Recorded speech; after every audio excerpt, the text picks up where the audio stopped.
บริษัทโตโยต้าศรีสะเกษ1993ผู้จำหน่ายโตโยต้าจำกัดก่อตั้งขึ้นในปีพุทธศักราช 2505 มานานถึง 55 ปี โดยเป็นผู้จำหน่ายรถยนต์ยี่ห้อโตโยต้ารายแรกของจังหวัดศรีสะเกษโดยมีคุณพ่อไพโรจน์เครือรัตน์เป็นผู้ก่อตั้งในรุ่นที่ 1 นายไพโรจน์เครือรัตน์สมรสกับนางอุทัยวันเครือรัตน์มีบุตรธิดาทั้งหมด 9 คน ในอดีตคุณพ่อไพโรจน์เครือรัตน์เคยรับราชการครูหลังจากตัดสินใจลาออกจากชีวิตราชการที่ท่านรักหันมาประกอบธุรกิจค้าขายโดยยึดหลักชีวิตต้องสู้เป็นคติประจำใจท่านดำรงตำแหน่งประธานกรรมการซึ่งในปีนั้นมีผู้แทนจำหน่ายรถยนต์ยี่ห้อโตโยต้าทั่วประเทศอยู่ 13 แห่งต่อมาท่านได้ลงเล่นการเมืองโดยสมัครรับเลือกตั้งเป็นสมาชิกสภาผู้แทนราษฎรเป็นครั้งแรกในปีพุทธศักราช 2522 และได้รับการเลือกตั้งเป็นสมาชิกสภาผู้แทนราษฎรถึง 5 สมัยและเคยดำรงตำแหน่งเป็นรัฐมนตรีช่วยว่าการกระทรวงศึกษาธิการจากรุ่นที่ 1 สู่รุ่นที่ 2 โดยนายณรงค์สิทธิ์เครือรัตน์ได้สืบทอดธุรกิจจากคุณพ่อไพโรจน์เครือรัตน์หลังจากที่คุณพ่อเสียชีวิตลง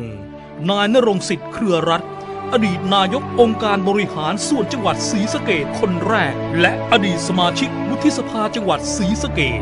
ปัจจุบันดำรงตำแหน่งกรรมการผู้จัดการบริษัทโตโยต้าศรีสะเกษ1993ผู้จำหน่ายโตโยต้าจำกัดคู่ชีวิตแพทย์หญิงประภัยนลินธนบดีการปัจจุบันเป็นแพทย์เฉพาะทางผิวหนัง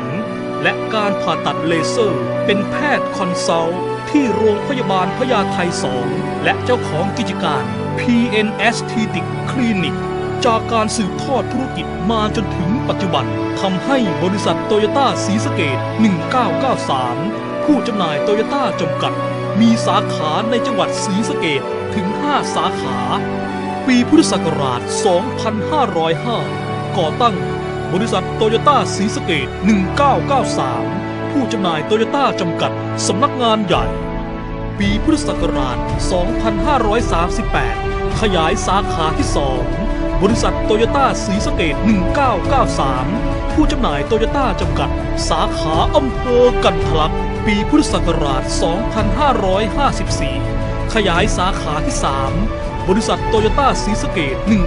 1993ผู้จำหน่ายโตโยต้าจำกัดสาขาอำเภอขุขันธ์ปีพุทธศักราช 2555 ขยายสาขาที่ 4 บริษัทโตโยต้าศรีสะเกษ1993ผู้จำหน่ายโตโยต้าจำกัดสาขาอำเภอราศีสไลยปีพุทธศักราช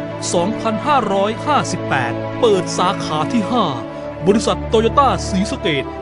1993ผู้จำหน่ายโตโยต้าจำกัดสาขาอำเภอกันทรารมซึ่งเป็นอีโก้โชว์รูมอาคารเขียวลดการใช้พลังงานและรักษาสิ่งแวดล้อมได้รับการรับรองจากสถาบันอาคารเขียวไทยแห่งเดียวในจังหวัดศรีสะเกษปัจจุบันมีพนักงานทั้งหมดกว่า 480 คนซึ่งถือว่า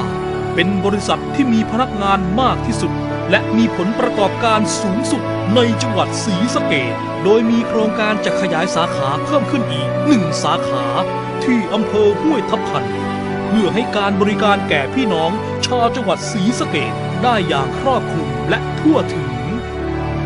นายณรงค์สิทธิ์เครือรัตน์วางแผนให้ทายาทรุ่นที่ 3ซึ่งมีทั้งหมด 3 คนเป็นผู้สืบทอดทางธุรกิจบุตรคนที่ 1 คุณชนันชิดาเครือรัตน์น้องโบปัจจุบันดำรงตำแหน่งผู้ช่วยกรรมการผู้จัดการบริษัทโตโยต้าศรีสะเกษ1993ผู้จำหน่ายโตโยต้าจำกัดสำเร็จการศึกษาปริญญาตรีจากมหาวิทยาลัย Oxford Brookes University สาขา Marketing Management จากประเทศอังกฤษปริญญาโทจากมหาวิทยาลัย Bournemouth University สาขา Marketing Management จากประเทศอังกฤษบุตรคนที่ 2 คุณปิยสิทธิ์เครือรัตน์น้องบุ๊กสำเร็จการศึกษาปริญญาตรีจากมหาวิทยาลัย Bristol University สาขา Economics จากประเทศอังกฤษปริญญาโทจากมหาวิทยาลัย Warwick University สาขา Economics จากประเทศอังกฤษ บุตรคนที่ 3 คุณสิทธาเครือรัตน์น้องบีมสำเร็จการศึกษาปริญญาตรีจากมหาวิทยาลัยเดอแรม University